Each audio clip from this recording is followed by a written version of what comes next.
Let's see. Am I live? Let me get that little red tile that says that I'm live. I am live. Cool.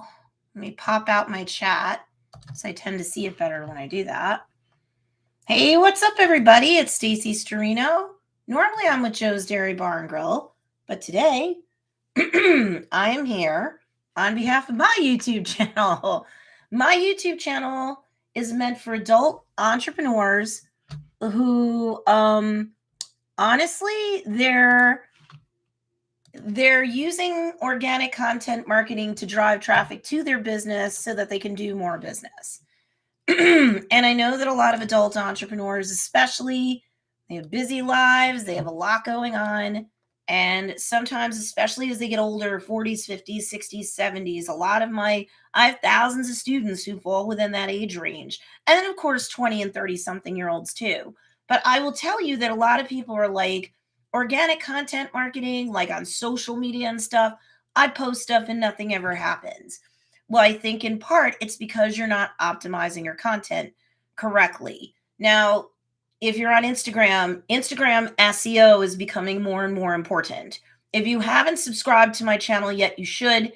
And we do have a couple of videos that I did more recently that does discuss Instagram SEO specifically and how to be more careful with it in your keywords and how that might even inform your hashtags or vice versa. So Instagram SEO, it's going to become more and more of a thing over time. The days of just using hashtags, and even if you just use hashtags, well, that would be enough for you. There's too many people using that platform who are also very well versed, increasingly over time, about the power of hashtags. So now it's got to be like, how do we rank more people to the top? How does the algorithm know more about you and your content? It's going to be looking increasingly at the keywords in your captions as well. Hey, the Speckled Loon by Susie B with good morning. Hey, Bridget, Personal Space Creations, hashtag live, good morning. Yes, both live and on the replay. Please put hashtag live and hashtag replay. It does help me out. I do care about when you're seeing this. If you're watching this on the replay and you're like, oh no, I didn't make the live or I couldn't stay for all of it, you can add your questions to the comments section down below, even once we're in replay mode. They did some adjustments on my my live through the Creator Studio on YouTube again. I clicked a box that seems kind of new to me. Maybe they're rolling it out in phases for those of us that use live on YouTube. I do see that, like, there's a box that I checked. I'm kind of hoping that my comments during the live will also reappear on the replay. I know a lot of people have complained about that. So if you have any questions live or on the replay or both, you can put them down below. I do have a question from one of my students, and I have thousands since I started coaching back in 2013. But let's see. One of my students, Cynthia, asked a question. So I do these lives on my YouTube channel every Wednesday as like a give back to the community, right? You don't have to be a paid student of mine. Like I said, ask your questions and I will get to them now, or I will get to them on the replay if I have to. But Cynthia asked a question that's going to basically drive this teaching today that I'm doing as a give back. So let's see. Let me just grab it up. Okay, so let me read the question. And then you're going to see like how narrowly focused I'm going to be, especially when it comes to hashtags on Instagram. But this could also inform you in terms of your hashtags on Twitter or hashtags on TikTok. Oh, Twitter, I know. Let's see. So Cynthia said, I'm really super confused and I'm wondering if I'm just missing something really simple. Perhaps you could address this question in your Wednesday session. My business, this is Cynthia's business, is woodworking based. So say I post product pictures and I use hashtags to optimize my social media posts using hashtag wooden boxes and hashtag keepsake boxes. Would I use those same hashtags, on the regular, right? And are there different types of hashtags that I should use? I'm asking because let's see. Oh, and she's also asking if for those that use my popularity plan packs, right? Because I've got thousands of students. Hey, Silver Fox, what's going on? Hey, Miss Heather Dupay, what's going on? Bridget says, I am so conditioned to put the hashtag that I put on it on the church service Sunday morning. And that's never a bad thing to do, because I know that Bridget from Personal Space Creations does some stuff for her church as well as her brick and mortar business and then her online business. So, yup, whether it's personally or professionally, optimizing things appropriately works. And so Amy Lindblade's there. Hey, B Havens Designs is here. Hi, Stacey from Australia. Hey, what's going on? What's going on, Stephanie Turn? All right. So again, put your other questions in there because this isn't just meant to be all Stacey Radio all the time.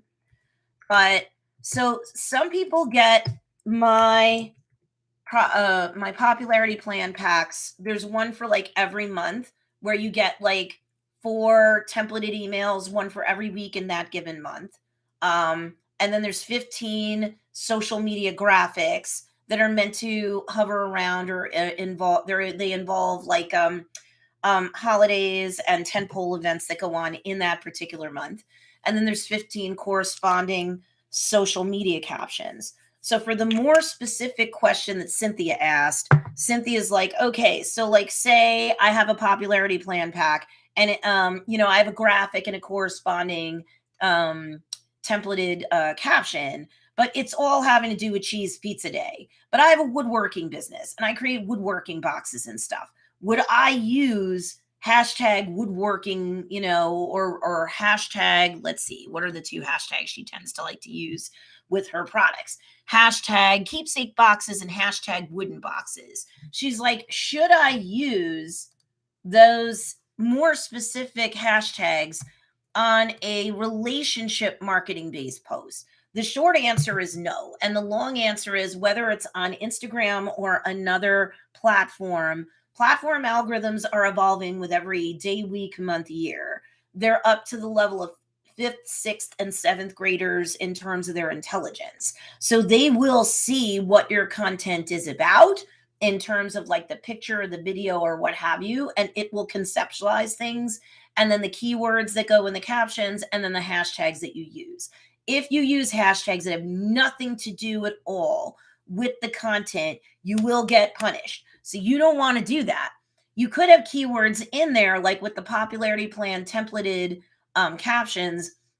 They'll say something along the lines of, don't forget I'm a business owner. My business does X for Y people so that they can have Z, something like that.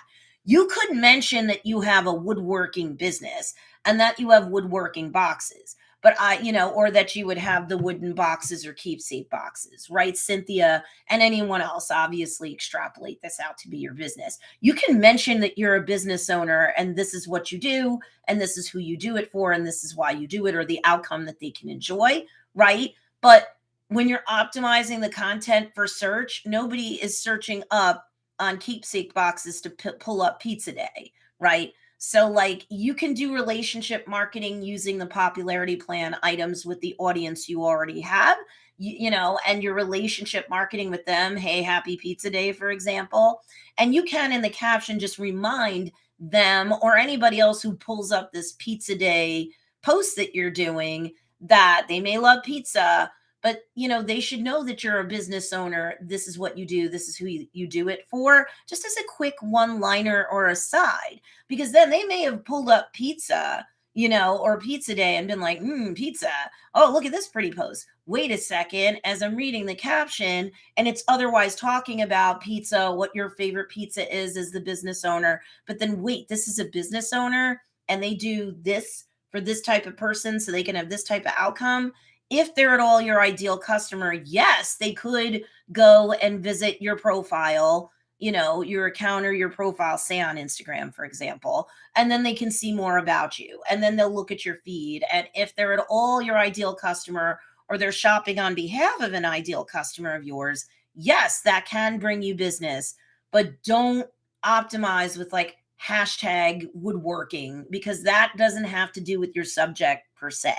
Does that make sense? Let me know in the comments section down below, if that makes sense. All right, let me greet some more people who are here, because then I'm going to talk more generally about optimizing properly. So hi, Silver Fox. Hi, Heather Dupay. Don't forget, when you guys do lives, whatever platforms they're on, you should always, just because it's polite, the humans like it, you should always greet everybody. Like when I do a live stream on Instagram, I make sure I wave at everybody before I even have to wave back to them, because lots of folks will wave while you're live.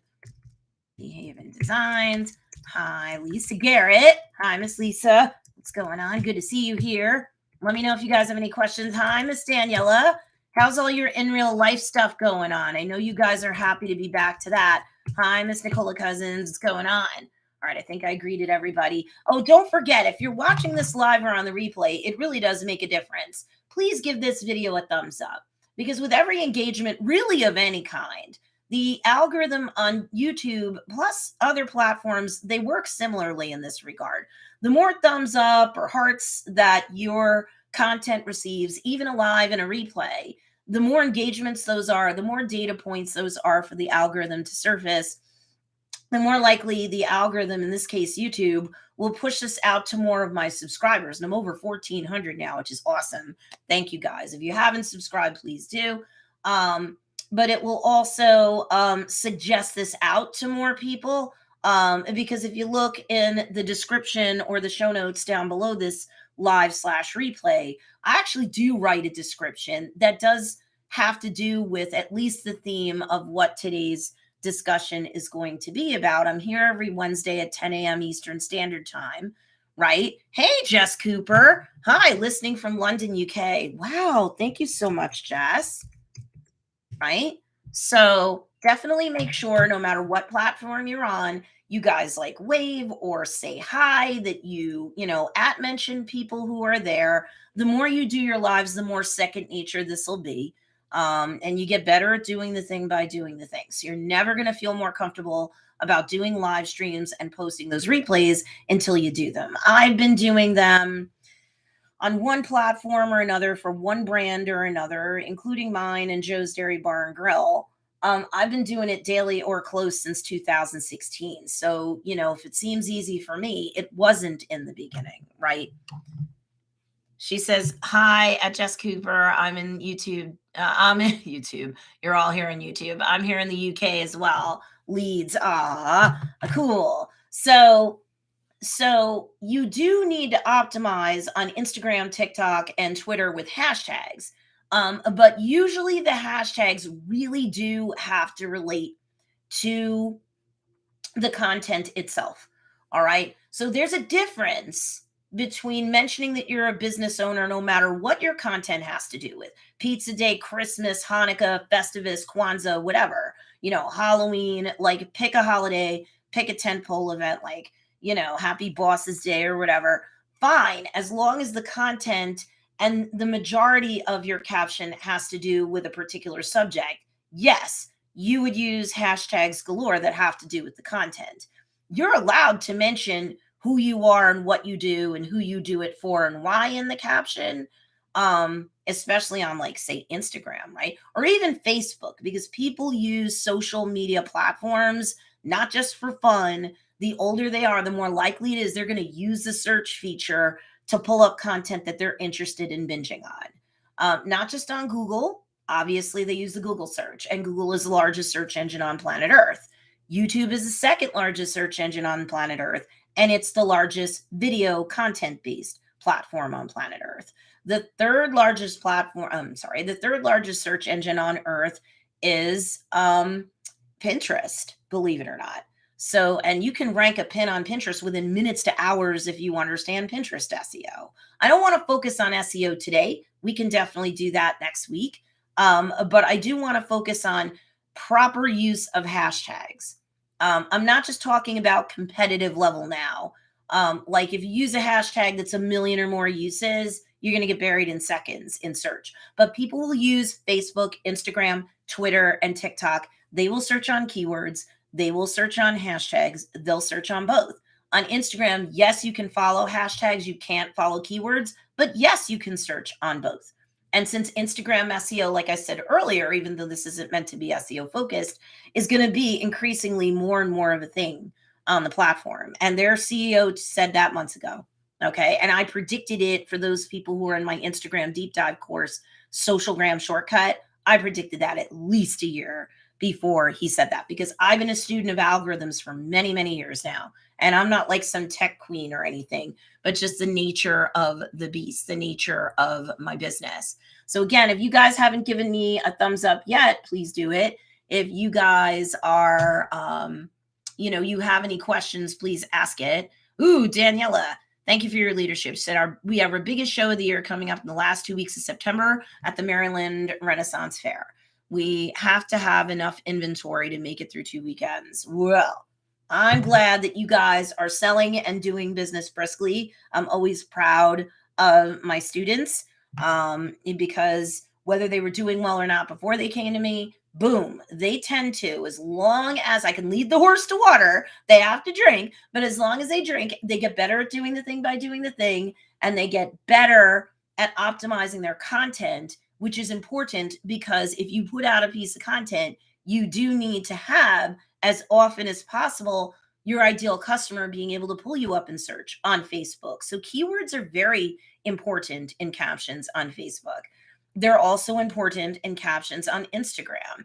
Instagram, you are lucky, outside of like Instagram story content, of course, for feed posts, IGTV videos, for reels, you get 2,200 characters to use. For a feed post, you could use all of those 2,200 characters for keywords, or at least most of them, and you could put your hashtags in the first comment after you published the post. I would do that in 60 seconds or less. So in that case, if you're using that, as I tell my students all the time, go into the Notes app on your phone, pre-do your like hashtag cloud of 30 hashtags, your little constellation or collection of hashtags, and have it like copied so that once you posted your Instagram piece of feed post, say you're like, there's really no room for the hashtags in there, then boom, you can stick 30 hashtags in the first comment. But again, for the algorithm to associate everything together as that piece of content and how it's ranked, you have to do it like ASAP, but it does work. Okay, wait, so Daniela said something else.